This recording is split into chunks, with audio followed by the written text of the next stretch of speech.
Imagine you're standing on a stage about to give a speech. You take a deep breath in and start speaking. Suddenly, you stumble over a word. In your head, everything freezes. The audience notices it instantly. Someone smiles, someone frowns, someone shifts in their seat, feeling secondhand embarrassment for you. And worst of all, as you continue speaking, your voice starts shaking as if you're on the verge of bursting into tears. You've lost control, and they know it. So, how often do you feel like the whole audience expects you to give a bad public speech? It's like you've just walked up the stage, but already know your time is over. But what if I told you that most people don't actually register their nerves at all? In the end, fear of public speaking is one of the most common fears. Whenever I had to speak to an audience, I always thought my nerves were visible too. It's like their relentless eyes are looking at me and waiting for my mistake. But coincidentally, we always have to face our fears when we're least ready for it. So, I had to tell the audience of over 100 people a very personal story about me, and make it interesting too. Without the proper preparation, I felt like I'd just say some disconnected sentences and be way worse than anyone before me. But can you imagine my surprise when none of my nightmares came true? Nobody actually laughed at me, left the audience. People told me that I presented myself confidently and was well-spoken. Me, out of all people, how could I be seen as confident if my insides were inside out and I felt like a deer in the headlights? So, that made me wonder, what is the difference between people who can give public speeches and those who cannot? And do you actually have to be confident to be great at it? We often treat the fear of public speaking as a personal quirk, but what if it's actually deeper than that? The research shows that almost 75% of people are scared of public speaking to some extent. Just think about it. It's students, workers, strangers around you, probably even the researchers who conducted these studies. But why do we fear it so much? One of the reasons could be the spotlight effect. Imagine walking in a hall wearing an ugly shirt. Can you estimate how many people would pay any attention to it? A half? More than a half? Everyone's gonna laugh at you? That would actually be less than a quarter. But why do we think this way? The spotlight effect is a phenomenon by which we tend to believe that people pay us and our failures a lot more attention than they realistically would. And it actually happens a lot, especially when we're doing something as important as talking to a huge amount of people. And looking back at it, analyzing your thoughts makes it a lot easier to spot.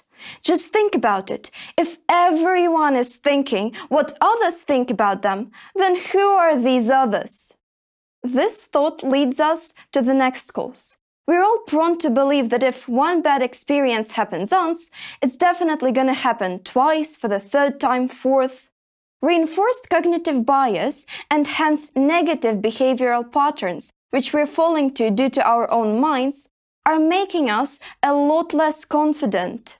And if you've once felt like you blew your speech, you are much more likely to do worse in the next time. And to be fair, though it may not cause serious short-term consequences apart from momentary discomfort and stress, research shows that public speaking and communication skills are closely linked to higher earnings and career success, while the anxiety in this area can limit professional opportunities.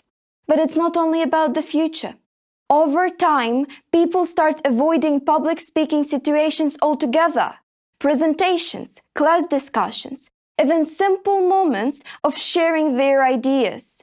And slowly, it means not only missed opportunities in the future, but the missed chances to be heard in the present. And public speaking is actually not so much different from other situations where we want to make a good impression. And that's why I would like to compare public speaking with first dates, because they are actually very similar if you look closely. They are both kind of awkward in the beginning, you feel agitated, your hands get clammy, but as time goes on, you understand that your partner might be willing to listen to your stories, laugh at your jokes, and it's not as bad as you expected.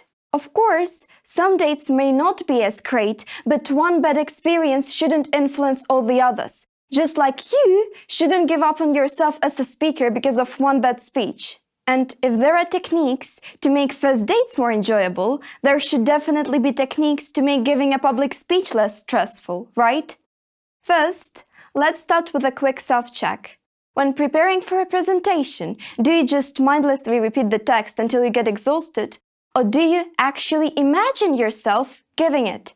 If you're doing the first, you're likely relying on the memorization, which is great, but in order to give a good public talk, you not only have to prepare it well, but to also be able to present it well.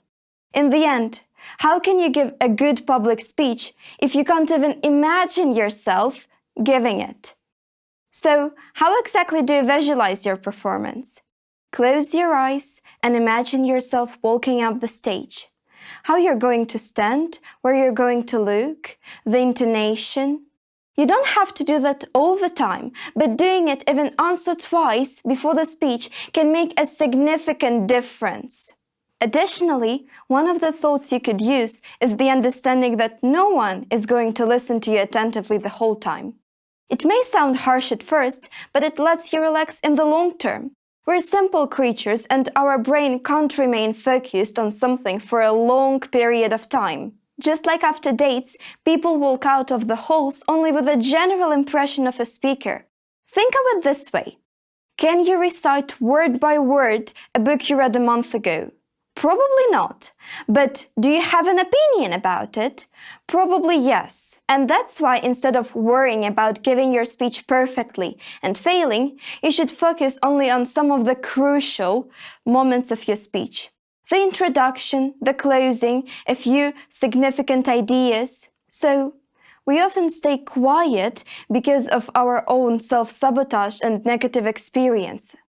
But as Carl Jung once said, you are not what happened to you. You are who you chose to become. So choose to become a speaker today. Thank you.